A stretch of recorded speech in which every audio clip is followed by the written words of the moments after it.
고린도후서 13장 말씀입니다. 5절 너희는 믿음 안에 있는가 너희 자신을 시험하고 너희 자신을 확증하라.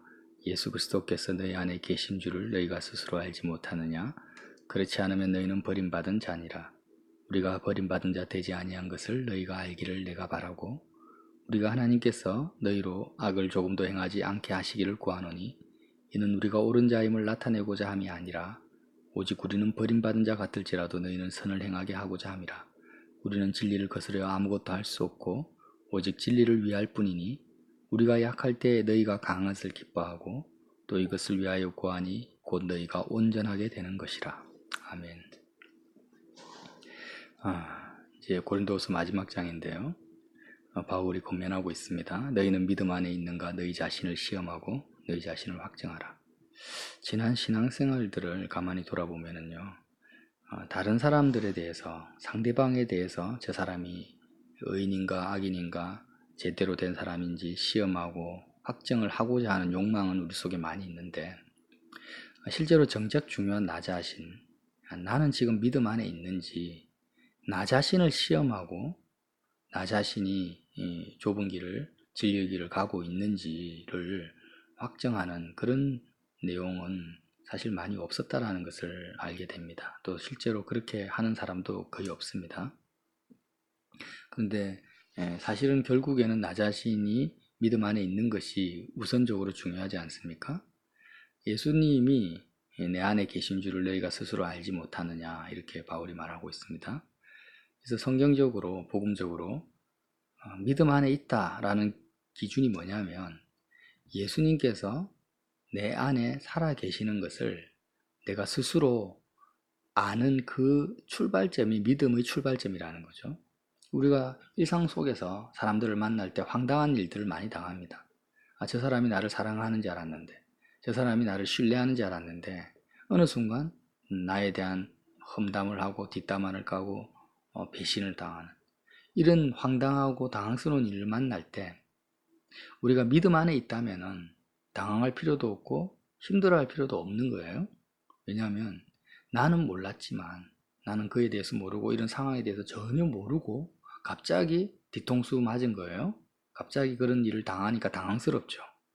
그런데 믿음 안에 있다면 주님이 정말 내 안에 살아 계셔서 모든 것을 주님은 다 알고 계시고 다 보고 계시고 함께 하셨다라는 것을 내가 믿는다면 주님의 강한 오른손이 나를 붙들고 계심을 내가 느낀다라는 것입니다.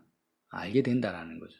그래서 인생사에서 믿음 안에 있는 사람은 갑작스러운 일, 당황스러운 일이 벌어진다 할지라도 거기에 마음이 흔들리지 아니하고 주님 뜻이 있는갑다.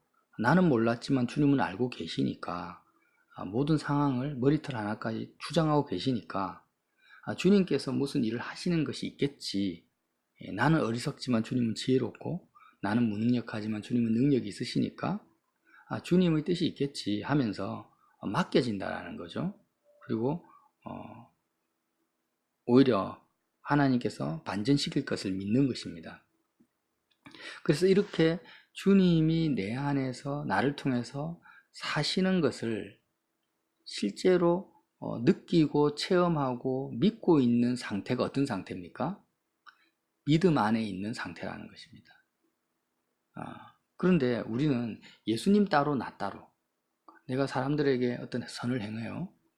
봉사하고 충성하고 구제하고 좋은 말하고 위로한다 할지라도 그것이 주님이 나를 통해서 내 안에 계신 주님이 나를 통해서 나타나지 않는 것은 전부 악입니다. 악. 그건 선이 아닙니다. 오늘 바울이 뭐라고 하냐면 성도들을 향해서 우리가 하나님께서 너희로 악을 조금도 행하지 않게 하시기를 구한다, 기도한다 이렇게 말씀하세요. 고린도 교회 성도들이 악을 조금도 행하지 않도록 기도하고 있습니다. 너희는 선을 행하게 하고자 이렇게 권면한다라는 거죠. 구약이든 신약이든 악과 선의 개념이 이제는 선명합니다. 선명해져야 됩니다. 도덕적이고 윤리적인 악과 선의 개념을 이제는 완전히 우리가 벗어나야 됩니다. 악이 뭡니까? 악은 나 자신이 행하는 모든 것이 악입니다. 위로하고 구제하고 한달지라도 내가 주체가 되어서 예수님이 내 안에 살아계시지 않고 내가 주도적으로 판단하고 생각하면서 행하는 모든 것이 악이라는 거죠. 결국에는 나 자신이 악입니다. 그냥 복잡하게 생각할 것이 없습니다. 선한 분은 하나님 한 분밖에 없느니라고 예수님이 말씀하셨거든요. 그러니까 하나님이 선하시고 나는 악하다, 이 개념을 가져야 되는 거죠. 나는 난데 내가 악을 행하고 내가 선을 행하는 것이 아니라는 거죠. 세상 사람들은, 말씀이 없는 사람들은 그렇게 생각하죠. 나라는 주체가 있는데, 중성적인 주체가 있는데, 나는 선을 행할 수도 있고 악을 행할 수도 있다. 그러니까 교육을 잘 받아서 선을 행하자, 이렇게 생각을 하는데, 이게 아니고 그리스도 안에서, 진리 안에서 나를 보니까 머리끝부터 발끝까지 선한 것이 아무것도 없는 거예요. 그러니까 나라는 옛사람이, 옛자는 다 악한 겁니다. 예수님과 분리된 상태에서 행하는 모든 것은 다 악한 거예요. 믿음 안에 있지 않는 것, 믿음으로 행하지 않는 것은 전부 악입니다.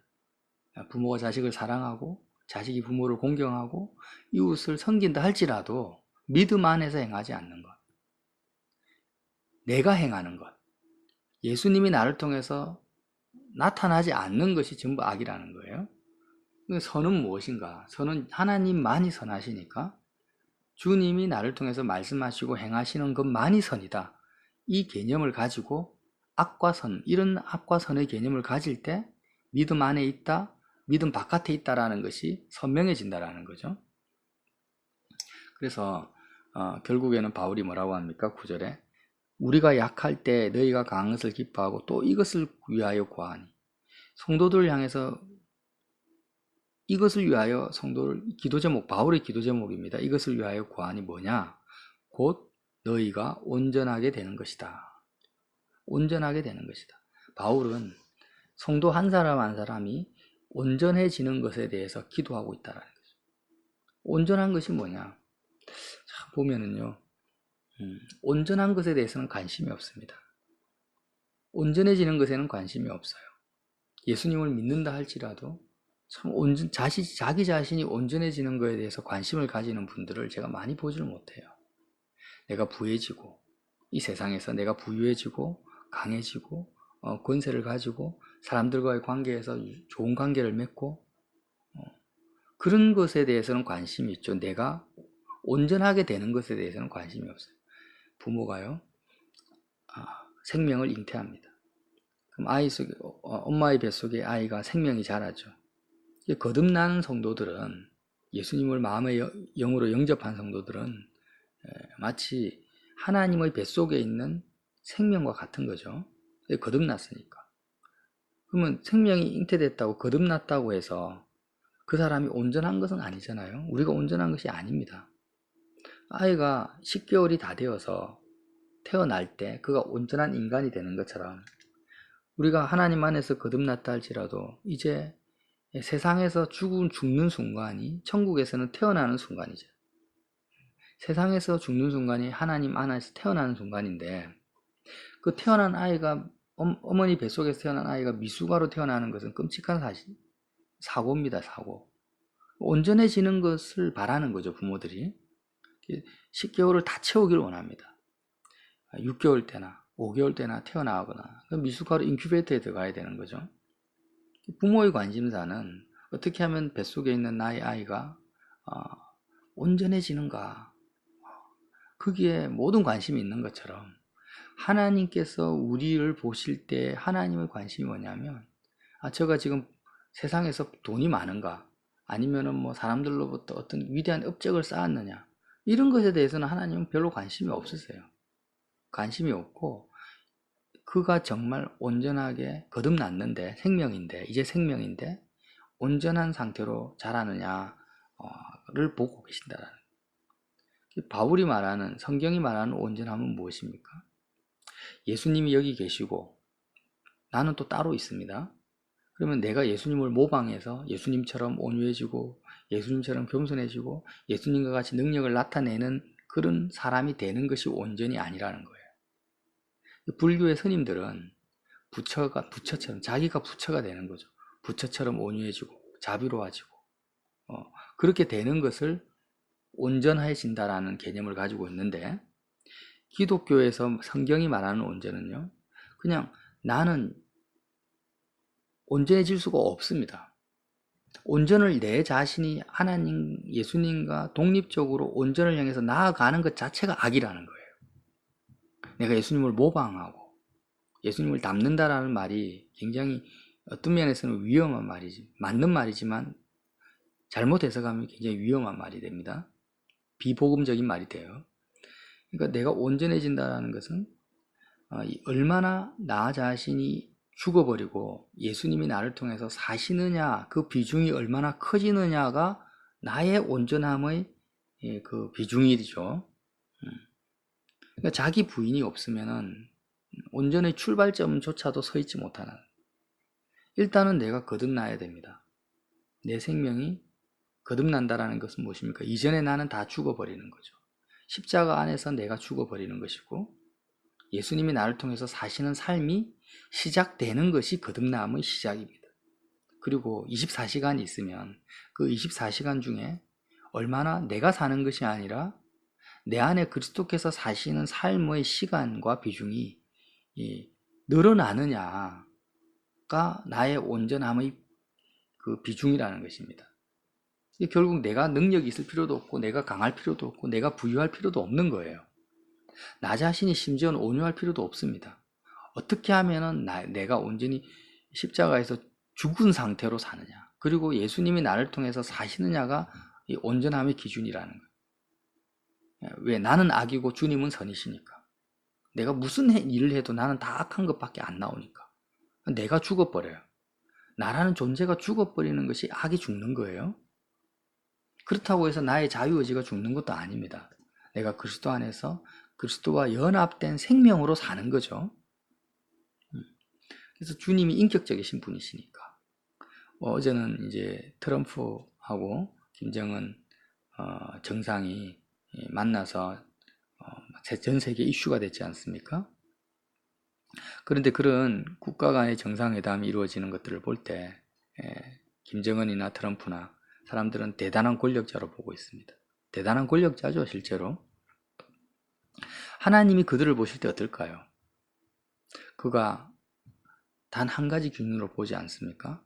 그가 어떤 위치에 있느냐, 무슨 권력을 가졌느냐가 하나님은 하나도 그 개개인을 향한 하나님의 기준요. 김정은 개인을 향한 기준은 그냥 그가 지금 북한의 최고 지도자다라는 것은 아무 의미가 없습니다. 그가 얼마나 온전하느냐, 이 한 가지 기준을 보는 거죠. 어떤 권력을 가졌냐를 보지 않습니다. 하나님 보신 온전함, 그를 통해서 그리스도가 사시느냐, 그의 언행심사에 예수님의 말씀과 예수님의 그 인격이 나타나느냐를 본다는 거죠. 하나도 안 나타나요. 하나도 안 나타나면 뭡니까? 그는 온전하기는 그냥 시체입니다, 시체. 아직 세상에 태어나지도 못한 그냥 생명이 없는 시체일 뿐이에요. 생명이 없는 시체일 뿐인데 북한 사람들이 최고 지도자라고 칭송하니까, 또 세상적인 권력을 가지고 있으니까 나는 대단하고 위대한 사람이다 라고 스스로 착각할 수 있다라는 거죠. 착각하고 삽니다, 우리가. 근데 아무것도 아니에요. 태어나지도 못한 그냥 시체일 뿐이라는 겁니다. 그러니까 나도 오늘 하루를 살 때 한 가지 기준으로 보는 거죠. 주님, 내가 지금 무엇을 하느냐, 어떤 일을 잘 이루느냐를 보지 않게 하시고, 세상 사람들과 똑같은 기준을 가지고 나의 삶을 보는 것이 뭐냐? 믿음 안에 있지 못하는 것이에요. 너희는 믿음 안에 있는가 너희 자신을 시험하고 너희 자신을 확정하라는 말이에요. 예수 그리스도께서 너희 안에 계신 줄을 너희가 스스로 알지 못하느냐. 이것을 아는 상태에서 하나님 보시기에 선을 행하고 온전한 그러한 길을 걸어가라고 사도 바울이 오늘 권면하고 있는 것입니다. 우리가 이런 시각을 가져야 되겠습니다. 내 자녀를 볼 때. 자녀가 지금 성적이 어떻냐, 성품이 어떻느냐, 인간관계가 어떻느냐, 이런 것보다도 나의 자녀가 지금 하나님 보시기에 선을 행하고 있는가, 그가 온전해져 가고 있는지를 보라는 것입니다. 이렇게 보려면 나 자신을 그렇게 볼 수 있는 시각이 있어야 되겠죠. 그래서 어떤 당황스러운 일을 만나고 황당한 일들을 하나님이 한 번씩 겪게 하시잖아요. 우리로 하여금. 왜 그렇게 겪게 하실까요? 믿음 안에 있는 것 스스로 확정해 볼 기회를 주시는 거예요. 제자들에게 풍랑을 한번 주시는 것입니다. 갈릴리 바다를 건널 때. 근데 제자들은 믿음이 드러나요? 믿음 안에 있지 못하니까 너무 당황스럽고 너무 두려워하고 벌벌 떱니다. 예수님은 믿음 안에 있으니까 깊은 잠을 주무시는 것처럼 우리도 그렇게 우리 자신을 확정하면서 온전한 길, 선을 행하는 그 길로 십자가가 내 속에 날마다 떠나지 아니하는 복음의 진리가 오늘 그런 삶을 오늘 하루도 살아가시기를 예수님 이름으로 빌어드립니다. 하나님 아버지, 정작 나 자신이 믿음 안에 있는지를 확정하고 시험하지 아니하고 사람들만을 판단하고 분별했던 시간들이 많은 것을 고백합니다. 주님, 우리의 죄를 용서하여 주시옵소서. 하나님, 이제부터 정말 온전해지는데 나부터가 하나님 보시기에 미숙아가 아니라 온전한 삶을 그리스도와 온전히 연합된 삶, 나는 죽고 그리스도께서 내 안에서 사시는 그 삶이 선한 것이며 온전한 것임을 말씀을 통하여서 확증하였사오니 주님, 오늘 하루도 주님이 살아계시고 주님이 나를 통해서 사시는 것을 경험할 수